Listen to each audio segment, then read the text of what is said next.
Dios les bendiga a cada uno de ustedes, hermanos. El 19 de junio al 25 del mismo mes, nosotros anduvimos en Olancho, en Catacamas. Estuvimos trabajando en dos comunidades, una en Guanaja y la otra en Buenos Aires, dos barrios muy aledaños en Catacamas. Nosotros anduvimos en un grupo de aproximadamente 10 personas, 10 hermanos que estábamos dispuestos a ir a trabajar en la obra del Señor en Olancho.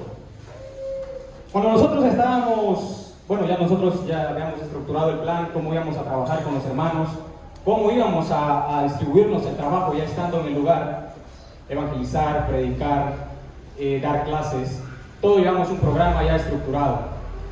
Cuando estamos en el lugar, nosotros no habíamos tratado nunca con los hermanos que nos iban a recibir. Habían aproximadamente entre 8 a 10 iglesias involucradas en cuanto al proyecto de la campaña. Había muchos hermanos con diferentes perspectivas, todos éramos de la Iglesia de Cristo, sin embargo, como todos sabemos, tenemos pensamientos muy diferentes, ¿no? Y eso es de respetar, claro. Cuando nosotros estamos ya a punto de salir al campo a trabajar, nos damos cuenta de que no va a ser tan fácil como nosotros pensábamos. A pesar de que todos éramos cristianos, a pesar de que todos creíamos en una misma fe, todos éramos de la Iglesia de Cristo, el plan no era o no iba a ser tan fácil.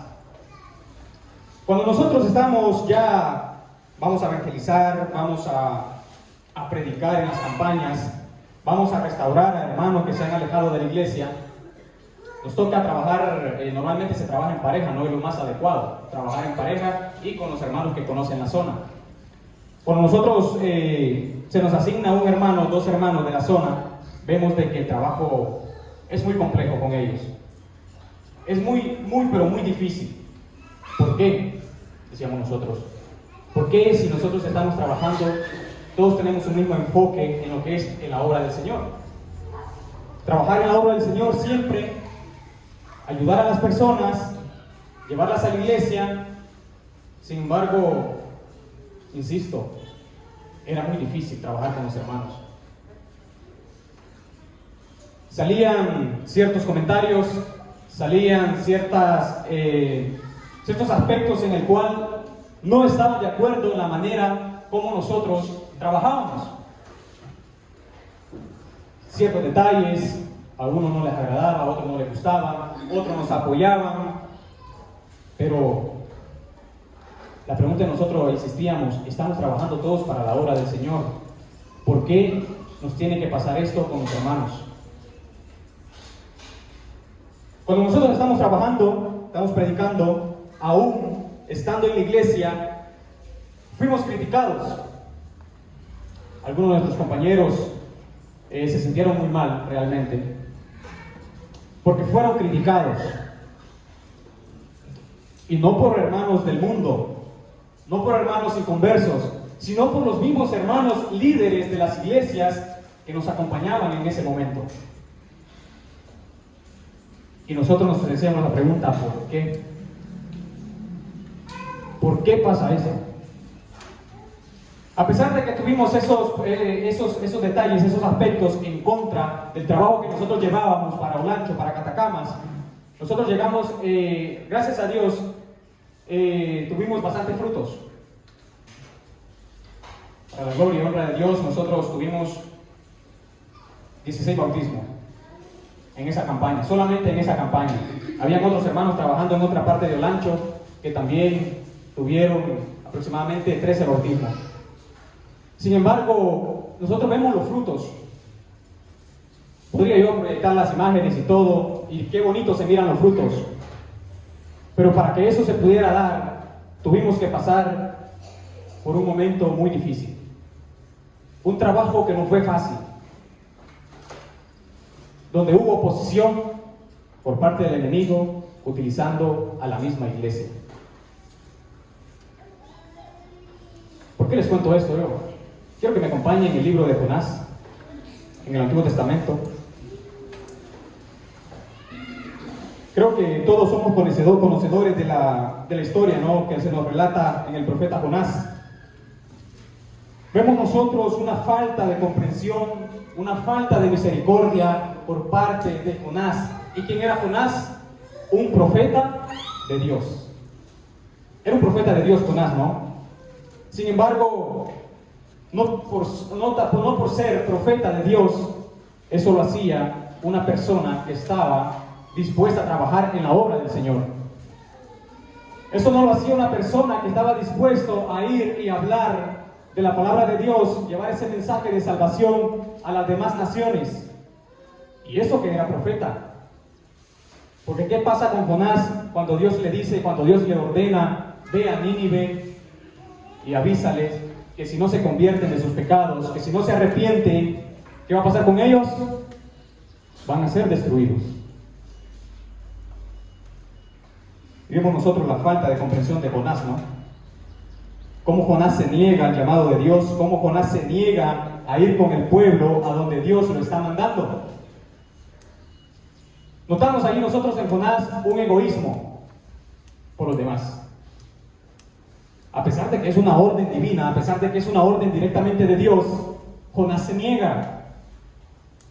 ¿Qué hace Jonás cuando Dios le dice, ve a Nínive? Toma la dirección contraria, ¿no? Muy atrevido Jonás, ¿no? Muy atrevido. Toma la dirección contraria y desobedece lo que es la orden de Dios. Y veamos nosotros cómo Jonás expresa la falta de comprensión y la falta de misericordia hacia Nínive y hacia los demás hermanos en el capítulo 4, versos 2 y 3. Vea usted cómo Jonás, vemos como título ahí nosotros, ¿verdad? Un subtítulo que dice el enojo de Jonás. En el verso 2 y el verso 3 dice la palabra de Dios. Y oró a Jehová y dijo, ahora, oh Jehová, ¿no es esto lo que yo decía estando aún en mi tierra? Por eso me apresuré a huir a Tarsis, porque sabía que tú eres Dios clemente y piadoso, tardo en enojarte y de grande misericordia, y que te arrepientes del mal. Vea usted Jonás explicándole a Dios las razones por las cuales él no quería ir a Nínive. Porque ¿cuál era el deseo de Jonás con los demás? ¿Cuál era el deseo de él? ¿Cuál era el deseo con esta nación pagana en Nínive? Que fuesen destruidos, ¿no? Que ellos fuesen destruidos. Ese era el deseo que tenía Jonás en su corazón.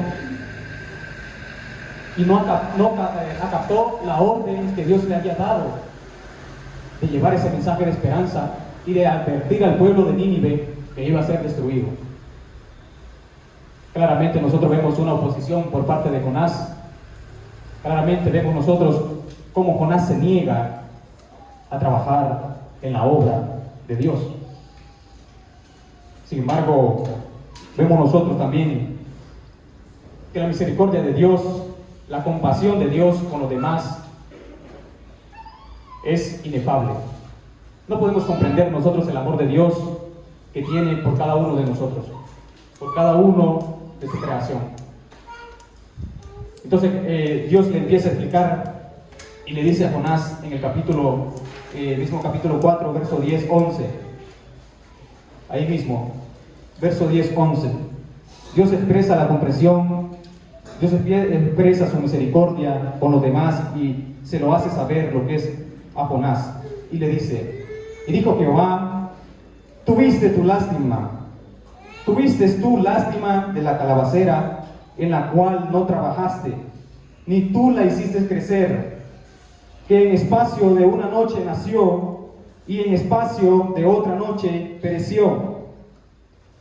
Y continúa en el 11 con una pregunta. ¿Y no tendré yo piedad de Nínive, aquella gran ciudad donde hay más de 120,000 personas, que no sabe discernir entre su mano derecha y su mano izquierda, y muchos animales? Acá a la calabacera, pues, es parecido a una parábola. Jonás, al ver que Dios lo había mandado a Nínive, él muy enojado, fue en contra de su voluntad. Él no quería ir a Nínive realmente, no quería llevar ese mensaje por parte de Dios. Se estaba oponiendo a la obra de Dios. Cuando Jonás le advierte a Nínive, él se aleja de la ciudad. se aleja de la ciudad para poder observarla en una parte alta. En esta parte alta, Jonás se sienta a esperar, no para ver la misericordia de Dios, sino para ver cómo Nínive va a ser destruida. Luego Dios manda y hace crecer una planta para que esta planta le dé sombra a Jonás. Y Jonás muy alegre, ¿no?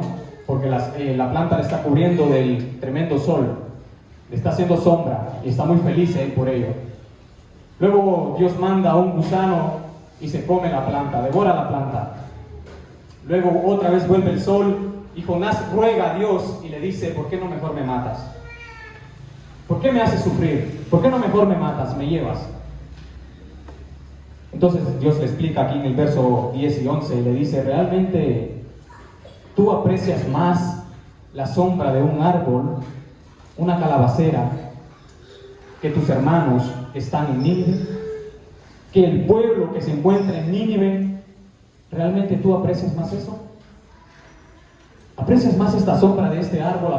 ¿Aprecias más esta planta que a cada uno de tus hermanos que están sufriendo, que ni siquiera se dan cuenta, no saben discernir entre el bien y el mal?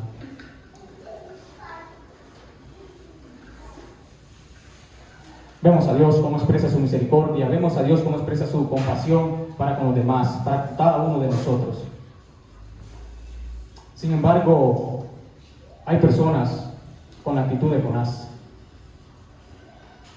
Hay hermanos que llevan a ese Jonás por dentro, en donde en vez de acatar la orden de Dios, en vez de trabajar en la obra de Dios, ¿qué es lo que hacen? ¿Qué es lo que se hace? Oponerse a ella, ¿no? Oponerse a ella. Vemos a un Dios misericordioso, vemos a un Dios que lleva ese mensaje de esperanza para con los demás. Pero ese Jonás que hay dentro de nosotros, ese egoísmo, esa falta de comprensión, esa falta de misericordia, no existe empatía. No hay empatía en la iglesia de Dios.